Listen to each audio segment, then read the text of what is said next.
Mace mai zagin miji da wulaƙanta miji da rashin godiyan Allah.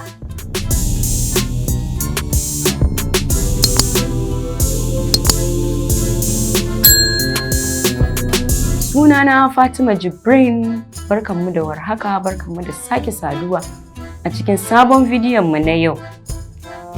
Yau na ɗauko wani al'amari ne mai girma. Mata. Na kira mu mata su uku. Akwai abubuwan da muke yi wanda bai kamata ba.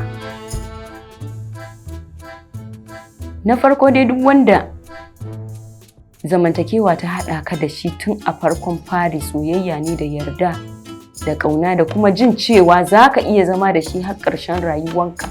Abin da ya kamata kenan kafin a ce ma an yi auren.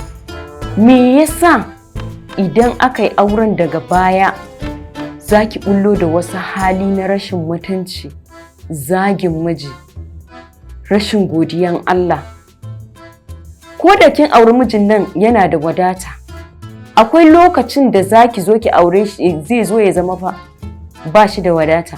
Don duk ɗan adam da kika gani yana cikin jarabawa, ƙila ta nan ne Allah ya jarabce shi, ƙila kuma ke ɗin ma da yake auren ki jarabawa ne a gare shi. Saboda me? Yana miki hidima ba ki godewa. Sai ki duba ki gani, akwai na ƙasa da ke, akwai mata da yawa da suka fi ki wahala kuma ba su yi irin halin da kike yi ba. Mace ta zauna ta buɗe bakinta da aka tsaga mata shi domin zikiri da kiran sunan Allah da karatun Ƙur'ani, amma ta buɗe shi ta zagi miji. Ke ba kya jin kunya? Ba kya jin kunyan Allah? Wannan ba al'adan Bahaushe ba. Al'adan Bahaushe shine tawakkali. Tawakkali da godiya ga Allah. Akwai takwarorufa da za ku gani, su suke ma mazajen komai, su fita su nema su sha wahala, su dawo su dafa, sai ma sun duka kuma sannan su ba miji. Ke kina duka ma mijinki? Wata ma ko gaisuwan safin ba ta yi, in ma za ta gaishe shi a tsaye ƙiƙam. Ina kwana.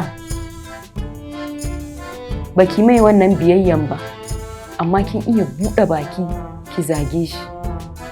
Wani irin rashin tsoron Allah ne wannan? Ki dinga wulaƙanta mijinki. Duk me yake kawo wannan? Wasu kuma kishi ne yake sa suke yin wannan ɗabi'an wanda da ba haka suke ba. Kishi halal ne, abu ne mai kyau mace ta yi kishin mijinta. Amma fa idan kishin ya wuce yadda kuma ake tunani da har zai sa ki wulaƙanta mijinki, ya zama ba kishi ba, ya zama rashin hankali. Babu macen da za ta so ta wulaƙanta mijinta in dai har tana da hankali. Ba kishi ba, ko da mahaifiyarki ne in akwai aure a tsakaninku ya aura, bai kamata ki wulaƙanta shi. Darajar wannan auren nashi da yake kanki. Duk fa namijin da ya ɗauko ka ya kawo ka gida ya rufa maka asiri. Ya rufa maka asiri, ke ma kuma kin rufa mishi asiri. Saboda menene? Kar ku ce wai na ce ya rufa muku asiri, kun rufa ma juna asiri. Akwai ɓangaren da shi zai rufa miki asiri, shi yadda ke baki wurin zama, sutura, yadda zai yi da ke kaɗai kike a gaban shi, ke ƙoƙila in kun yi yawa ne ku huɗu. Ba za ku taɓa wuce hakan ba. A gidanku yara nawa babanki yake da shi? Kina samun kulawan da kike samu a wurin miji a wurin babanki? Ba duka bane, ba zan ce ba a samu ba. Ba duka bane. Amma sai idan uba yana da shahararren kuɗi, shi ne za ki samu irin wannan kulawan a wurin babanki. Kuma duk kuɗin shi akwai fa kulawan da dole miji ne zai baki. Babanki duk sanda yake miki bai isa ya baki shi ba. dole haka ne. To ko don wannan bai isa a girmama maza ba, bai isa a ga darajansu ba, a ga mutuncinsu.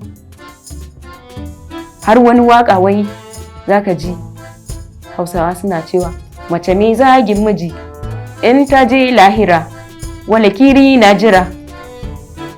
Ke kiran wala kirin nan ma bai isa ba. Duk an iyayenmu ko in ce kakanninmu sun kirkiri irin waɗannan abun ne don fa a tarbiyyantar da yara. Saboda duk inda kika ji dai an ce mace mai zagin miji wala kiri na jiranta in ta je lahira, ke kin san ba abu ne mai kyau ba. Saboda ki guje ma jiran wala kirin nan za ki guji zagin miji. Amma sai a yi buris fi sabilillahi. Ka ga mace ta tsaya akan mijinta tana zazzaga mai masifa, tana zazzaga mai bala'i. Wata ya ciyar da ke, ya ciyar da 'ya'yanki, wanda 'ya'yan ma ba fa shi ya haife su ba, na wani gida ne ya karɓa saboda yana son kwanciyar hankalinki, ya biya miki bukatunki, ya miki tarbiyyan yaranki na wani mijin na baya wanda ba nashi ba. Amma wannan ba zai sa ki daraja shi, ki mutunta shi ba, fi sabilillahi. Wannan ba zai sa ki daraja shi, ki mutunta shi ba. Maza nawa suke yin wannan a rayuwa yanzu? Ba na cewa babu, akwai na Allah. Wata zaka ga an mata wannan gatan amma bata gode ba. Idan ta tashi rashin mutunci zaka rantsi da duniya bai taɓa yi mata wani abu na abin alkhairi ba. Wanda inda ya bakki da 'ya'yan nan da ke da su kila yawon bara za ku. Amma ya ce a'a ki zo, ya baki wurin zama, ya baki masauki, ya kwashi 'ya'yan nan suka zama kamar nashi, ya sa miki su a makaranta, ya kula da tarbiyyarsu. A'a wane kayi kaza, haka shine daidai, haka ba shi bane daidai. Ya zama uba. Kun san in ba matan Bahaushe ba, in matan wani kabilan ne, ba matan kabilan Bahaushe ba, kwanciya za ta dinga yi, mijin nan yana taka ta ba za ta damu ba saboda tana duba wannan alherin da yi mata. Amma ke ki sa kafa saboda wannan alherin, kila saboda ya miki kishiya ko zai miki kishiya, ki tada hankali.